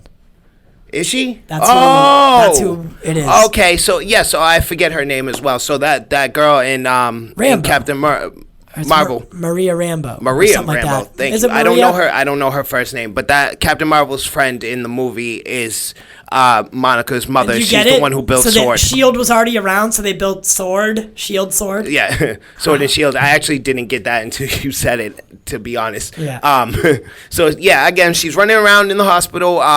Everything's going crazy, but she runs into a doctor that she knows, and she asks the doctor, "What's going on? Where's my mom?" She was, "Listen, your mom passed away. She's gone." And what are you talking about? It's been like 20 minutes. You just told me the surgery was a success, blah, blah, blah. She's freaking out. She's losing her mind. She doesn't know what's going on. The doctor was, "Listen, I don't know what happened, but it's been 3 years. You've been gone, and your mother passed away while you've been gone." And she still doesn't really comprehend the entire thing. And we don't really get any. After that, we don't get any more scenes of her figuring out what's going on. The next scene we get is her going back to the Sword facility, where she tries to use her key card. It doesn't work. Security, and that scene made me really mad. She was like, excuse me. She was really nice about it. "Oh, hey, excuse me, I work here." It was like, "If you worked here, the card would work." I was like, "What a bro, douche. you didn't know a bunch of people just showed back up." And first of all, exactly. That, and you don't recognize her. Her mother built this place from the ground up. You don't recognize the daughter of the woman who built it. Are you, like, some high security facility? The security guards are going to recognize people like that. But he was just being a douche about it. I don't like that guy. I hope somebody hits him. I want to hit him. So luckily, though, a friend of hers, I believe his name is Kevin, I forget, but he took up the mantle of Tyler. Tyler? Is his name Tyler? Name. I never call you Tyler anymore. I didn't even call you Tyler before the nicknames. I used to call you Ty. So he comes up and, "Oh, Monica, it's so good to see you, blah, blah, blah, come with me." He kind of gives her a rundown of what's going on. Now, this is something I like, something small, but it's pretty cool. He was like, "Listen, you're grounded." And she was like, "What?" And he was like, "You're grounded. Only terrestrial missions." So I was like, "Oh, that's really cool." Now, like, regular human, government facilities and stuff are doing intergalactic travel and whatnot. So I thought that was cool. I like to hear that. So we get a scene of that, and he's like, "Listen, I need you to go check something out. It's a missing persons case." He tells her. So she goes to Westview, what is it, Virginia? Or something like that, right? Yes. Yeah, I don't know where. Some East New Bumbuck. Jersey? New Jersey, yes. New Westview, New Jersey. Thank you. So it's some East Bumbuck town in New Jersey, and Jimmy Woo's there. Good call, by the way. That it was Jimmy Woo on the radio. Mm-hmm. I thought it was Cap, only simply because the voice was like scrambled up. There was like a bad signal, whatever. And the first he doesn't sound like that radio clip that they showed us in episode 2 sounds nothing like Jimmy Woo's actor. It doesn't. It's because he has a pretty specific voice. Like if I heard him clearly talking, I would have recognized it was Jimmy Woo. You know what I'm saying? Yeah. But because we just got like 2 seconds of him talking, I didn't recognize it. Anyways, we're running. This is getting long. So she shows up. Jimmy Woo gives her a rundown of what's happening to his knowledge. So come to find out that nobody who lives in the town or nearby knows what's going on. Everybody has amnesia. Nobody's ever heard of the town of Westview. Nobody knows what you're talking about, right? So we discover where the helicopter came from. That helicopter Wanda picks up outside of her house. The one that was colored for some reason. Everything else was black and white still at this time, but this red and yellow helicopter was colored, and we didn't know why at the time. Come to find out, it's one of Sword's early drone models, one of their old school. It's just basically an RC helicopter with a camera on it. So she tries to fly it in, and as she gets deeper into Wanda's bubble, it loses signal, it crashes, Wanda finds it, right? So we move on. We get to see scenes of them setting up their bases and their government. So they come to understand after the whole helicopter thing and it disappearing and whatnot. Okay, something crazy is going on. Something meta is happening. So we're gonna need Sword. We're gonna need FBI. We're gonna need everybody, right? So everybody's setting up camp. Whatever. They bring in scientists. That's where Jane Foster's friend comes in. Darcy Lewis. That's where she comes in. She specializes in astrophysics, I believe it was. Mm-hmm. Yes. They bring in a bunch of scientists. Darcy's the one to discover. So she puts up her fancy science people equipment, and she comes to see that there's some kind of weird waves, some signals coming out, and she recognizes it as like old school television waves and signals. So she sets up some of her equipment. She was like, I need an old TV. So those waves she picked up are broadcasting the show that Wanda set up. So not only us, the viewers, are seeing it as like a old-timey sitcom, but the real world is also seeing it in that way, because that's how Wanda built her world. She built it to be a sitcom, laugh track and all. And now I just want to emphasize how powerful Wanda really is. She made a laugh track. She made that a part of her real life, a part of reality, a laugh track. That's crazy. That blows my mind. So Wanda's really getting on some OP levels right now. Things are getting buck wild. She made everything colorless, and she put a laugh track into her life. And then also, we see the credit reel of the show in real life. So Jimmy Woo and Darcy and everybody else there also saw the credit reel. They see everything that we see. They see everything. Exactly. So Wanda quite literally made a television show using her abilities. That's insane to me. That blows my mind. So we see that, and so basically episode 4 is just explaining everything we saw up till now. I just want to call it real quick. I was correct about the whole decades thing. That's exactly what was happening. But I didn't recognize episode 2 to be the 1960s because it was still black and white. But I was right in that sense. Episode 1 represented the 50s, 2 60s, 3 70s, 4 was also still the 70s, but that's because everything we were seeing were taking place in the same time as episode 3. But going forward, it will still be like that. So we see what actually happens to Monica. She gets thrown out of the bubble in a quite vicious way. I don't know how she's alive because Wanda sent her flying through like 3 houses and a brick wall. So I'm not really sure how she's good, but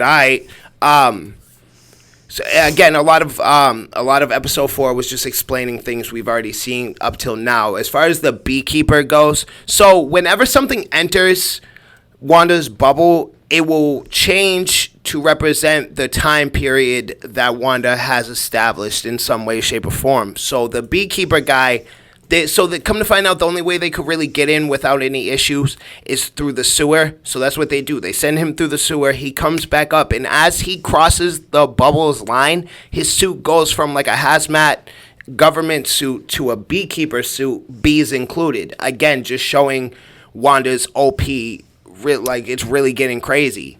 Basically, whatever goes into the bubble or whatever is absorbed by the bubble, whatever way it happens, gets repurposed and retooled or recast to fit the show. Exactly. That's a good way of putting it. Yes. Thank you. That's a good explanation. So I just want to go ahead and say I was 100% wrong about that. I believe you were wrong too. I believe we both said it would have something, the beekeeper would have something to do with Mephisto or like some kind of bad guy or something. Oh, it was just we were completely off. Kinda... Yeah, he's just some guy. He's just some government agent. Guy.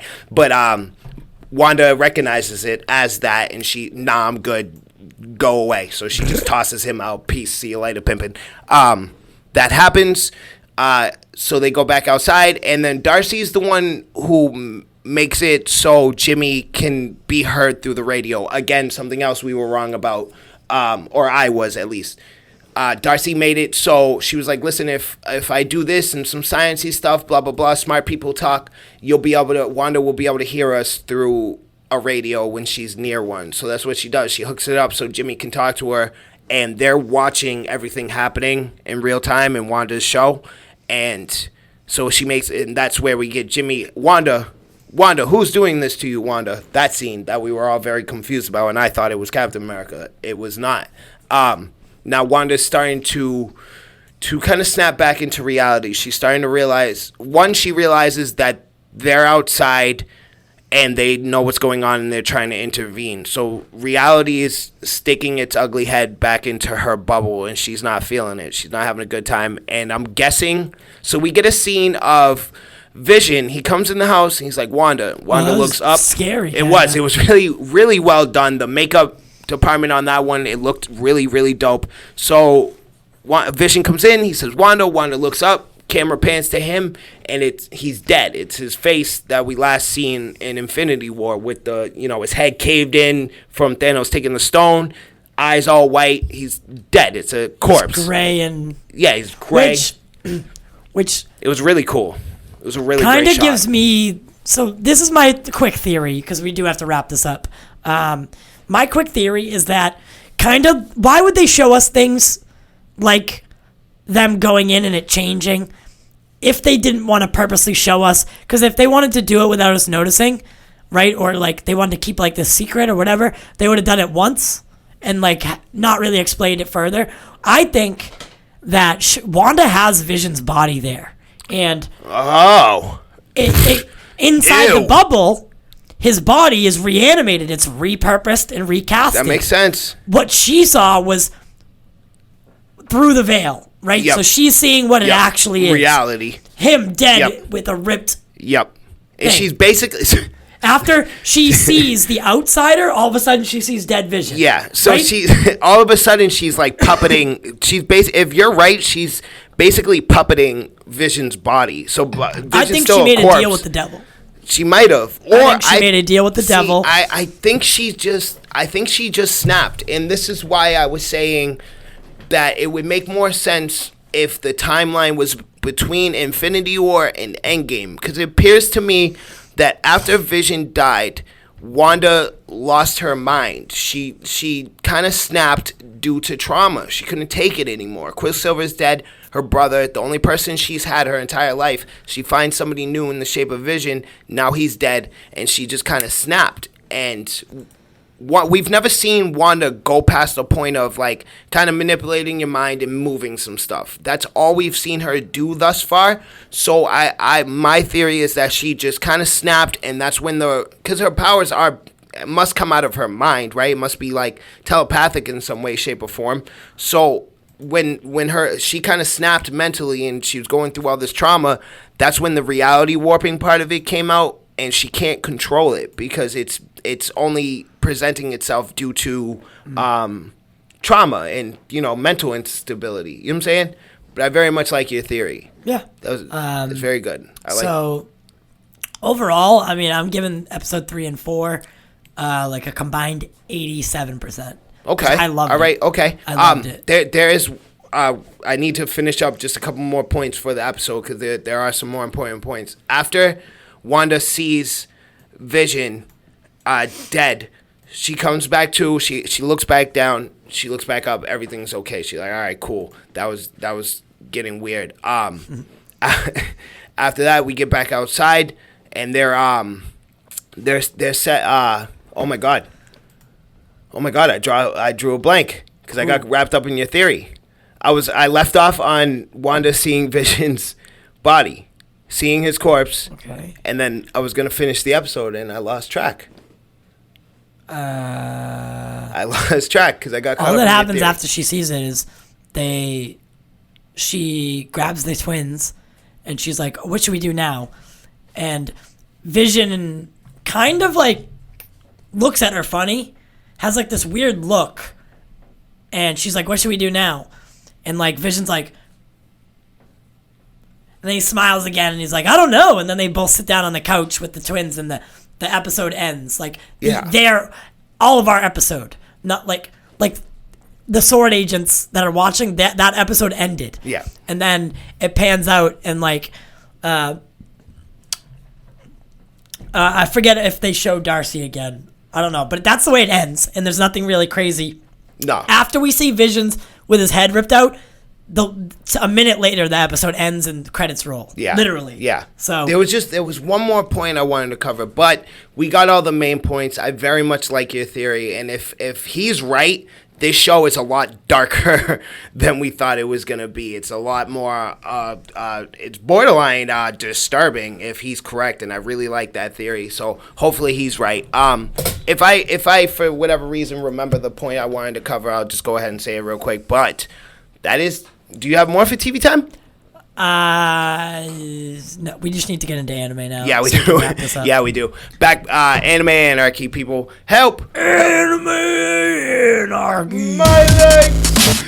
So, back by popular demand, I am going to go back to AOT final season review. So, for you, Nick. Shout out to you, because you specifically asked for it. Back by popular demand.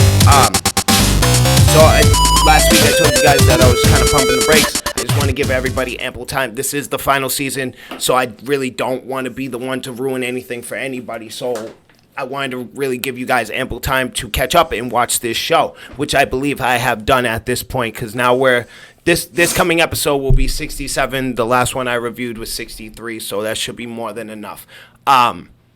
64, things really, really switch up. So let me start by saying, when we first learned about the 9 Great Titans, I had a feeling Warhammer was going to be my favorite, and sure enough, Warhammer is my favorite. Warhammer is really cool. Warhammer is the first time we heard, I can recall, like we heard Ymir talk as the Jaw Titan, but it was very broken, and it was very, Warhammer is very much sentient, and it speaks clearly, and it's just so damn badass. It's the coolest Titan we've seen thus far, if you ask me. Like, Beast Titan is, like, different from all the other Titans in a certain way, but it's really just Bigfoot, right? Warhammer, on the other hand, is completely different in every way. It doesn't look like any Titans whatsoever, and it has the ability to...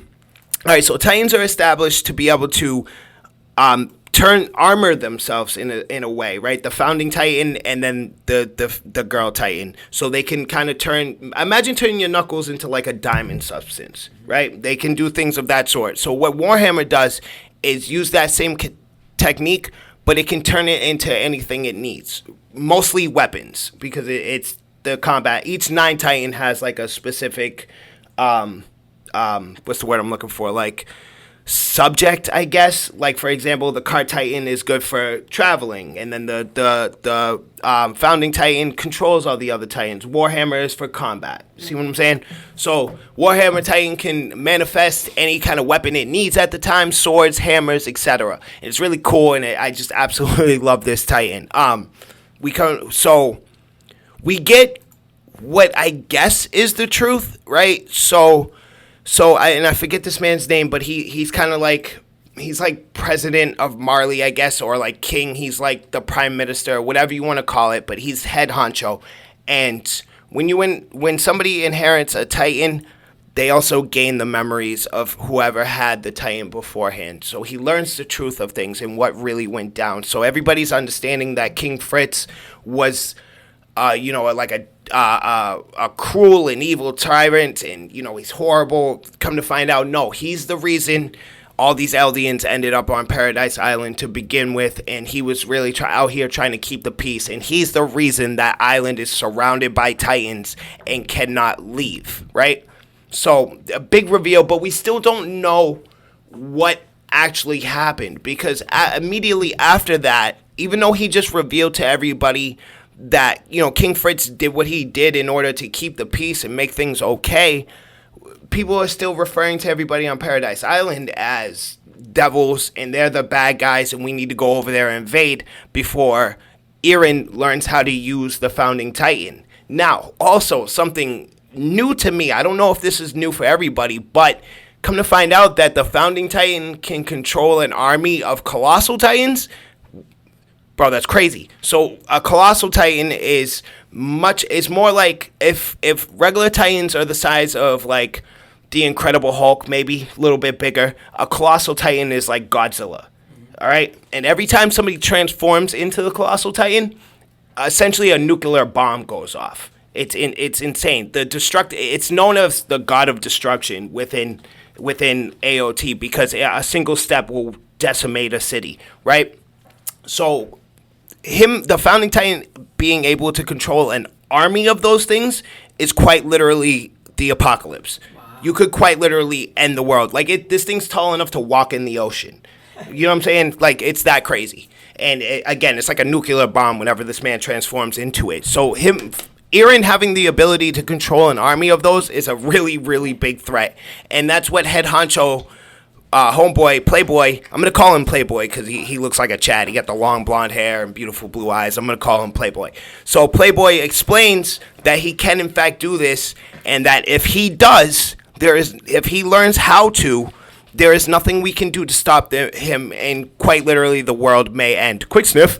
So his Playboy's whole thing is we need to invade Paradise Island and kill Eren Yeager before he learns how to do this. Come to find out, we're introduced to a character. His name is Mr. Kruger, and one of the young boys, one of Reiner's friends, Falco, makes a friend out of him. He visits him at the hospital, whatever, because he's under the impression that he's a soldier that was injured and he can't leave the hospital. He's missing a leg. He has an eye patch on. Now, from what I can tell, there's been a time jump that I'm a little disappointed I didn't realize. I didn't realize Kruger was Eren until even when Reiner called him Eren, I was like, that's not Eren. And I'm a little disappointed in myself that I didn't recognize him.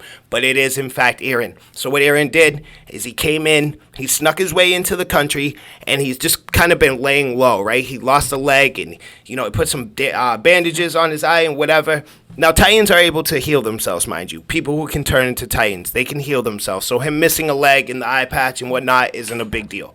So he sits down, he has a conversation with Reiner, while Playboy is revealing all of this truth about King Fritz and whatnot. Now, Playboy gathers all the major ambassadors around the world, a bunch of important people, newspapers, whatever, etc. He gathers them all in one place as a means to lure out the enemy, because they know Eren and everybody from Paradise Island is there. They just don't know where they are or what they're doing, so they're trying to lure them out. So that's what he does. He gathers a bunch of ambassadors, and sure enough, Eren transforms and he just wipes out everybody. Now Nick had specifically said he was curious on my thoughts. My thoughts are, I don't know who's the good guy anymore. I don't know who to root for. And now I finally get why the first couple episodes were the way they were. Like, we're introduced to all these people within the city of Marlin, or the country of Marley, and we get to know them. We get to know a different side of Reiner, and we get to understand them as actual people, and they have their own struggles, and they suffer as well, and they're fighting for what they believe to be right and what they believe to be the right thing to do. So when Eren shows up and he transforms and he just wipes out everything, and then we got Armin over here transforming into the Colossal Titan, setting off what is quite literally a nuclear bomb and just decimating an entire city full of people we've gotten to know, the line gets kind of blurry. Because up until now, it was very clear, like, they've been fighting titans this entire time, these mindless, cannibalistic giants, right? So there was never a question of morality. There was never a question of whether or not these were the good guys. But now there is. Eren, quite literally, like, he took the time. Eren's been there for at least a year, just kind of hanging out and blending in. And, you know, he became a part of this city, this civilization, this country, got to know a lot of these people. That little boy that was sending letters for him, that boy Falco, he got to know him and become a friend with him. So when he transforms and just wipes out all these people, and, you know, the Colossal Titans over there wiping out the entire city, and then we have scouts just, you know, fighting and killing people, you really start to question whether or not these are actually the good guys. And it's really... You know, I've been saying this from the jump. AOT is excellent at hitting you in the feels, right? They're excellent at playing with your emotions and really getting you to think and feel. On 2 separate occasions in season 1, they almost made me cry.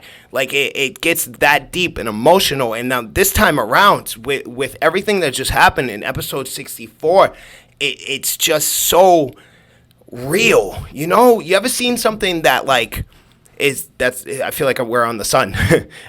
You ever seen something that's like, it's so real and like you could put yourself in that situation. You have a real understanding of what kind of situation is going on. So it gives you that eerie kind of uncomfortable feeling. You know what I'm talking about? That's how you feel at this point, because it's anime, right? And they're fighting, again, just giant, cannibalistic, mindless monsters this whole entire time. And now it's fighting a real war where there's children and women and old ladies and old men and, you know, wounded soldiers and people missing limbs. And, you know, and then there's a whole group of people being oppressed in Marley. And then you just see them wiped out. Characters you got to know, maybe characters you like, are just being wiped out in the streets, bullets in their head, blood everywhere. I knew things were going to get real in episode 64. This is the first time I've ever seen this in this show. Mind you, it's a show about giants that eat people. At the beginning of episode 64, there's a viewer discretion. Bro, that's crazy. That's the first time in 4 seasons I've ever seen that. That's crazy. Like this episode is not for children. Viewer discretion advised. Things are going to get buck wild. Don't let your kids watch this. I was like, yo, this is going to be crazy. And sure as shit, that's exactly what happened. Things got crazy, blood everywhere. So I watched 63 to 66. So 65 and 66 are just action-packed. It's really cool to see. It's you know, the country of Marley, they currently have possession of the Jaw Titan, I believe she's called the Cart Titan. I forget the name of it, but she's the one who lugs it, and she has the machine guns on her back. Beast Titan, and then also Warhammer Titan. So, and then our heroes have the Founding Titan and the Colossal Titan. So, and then Annie is still out there somewhere. And also on Marley is Reiner, the Armored Titan, but he's kind of out of commission for the time being. So episode 65 is the Scouts and Eren and Armin, but he's all the way over there fighting the Beast Titan, the Jaw Titan, Warhammer, and the Cart Titan. Now, we finally, I know, I'm working on it. So we finally get to see Levi's rematch, Captain Levi's rematch with the Beast Titan, and that, to give it a one-word description, wonderful. It was awesome. No, a better word, badass. Episode 65 and 66 are just straight action. It's just, you know, Eren wiping them out and the scouts wiping them out, and you just really get to see the level of destruction that's really going on, and you're really getting a look into war and how ugly things really get. We're running out of time, guys, so I'm trying to talk fast. I'm sorry. Episode 66, same thing. It's just a bunch of action, a bunch of them fighting, but it ends with, now and this is really where they get to you with the feels again. The so-called enemy, right?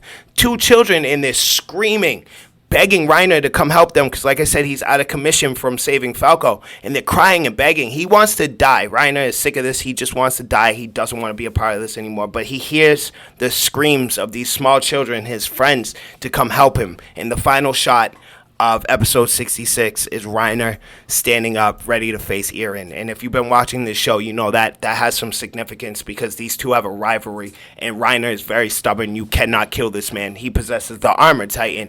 And he got a design change. He looks different. Spikes sticking out of his arm. He kind of looks like Doomsday.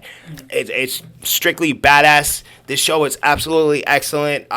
We're running out of time, guys, because we spent a lot of time talking about nothing. So if you guys have any questions or you want to talk about AOT further with me, by all means, get me on Twitter at Driip or get in the comment section. Let us know. Preferably get me on Twitter so me and you could have a specific conversation about this because I could go all day talking about this show. It's absolutely excellent. And I think AOT is very much one of those shows. I think if any show can turn over a normie, it's AOT, One Punch Man, Naruto, and I hate to admit it, but also Dragon Ball, because everybody likes Dragon Ball. So, again, guys, if you got any more questions about that, if you want to just talk to me about AOT, hit me up on Twitter, at Driip, and that's Anime Anarchy for you, baby. Woo. I'll get back on the rest of the season in the following weeks. Yes. All right. That was a speed run. That's all the time we have for you guys today. Good episode. That's if I okay, do though. Say so myself. That's okay, though. We'll be back very shortly. Oh, my God. Quick Dip this week is the final I think. No, this week will be February. Oh, jeez. February 3rd. Oh. Yep. Oh, Sean's joining us this February. Yep. This Wednesday. Yep. So it begins. So that's that. February 3rd. Sean O'Connell, and at the end of the episode, I'll play the promotion. Make sure that you subscribe to the channel. Make sure you follow us on every podcast platform, whichever one your favorite one is, as well as ring the notification bell. It's quite handy, and especially with everything that we got coming up, you won't want to miss anything. Trust me. We're constantly evolving, and we have so much stuff coming out right now. I did 3 episodes of TV this week, just alone. So good. We're putting a bunch of stuff out there. We're getting ready for everything that's about to happen.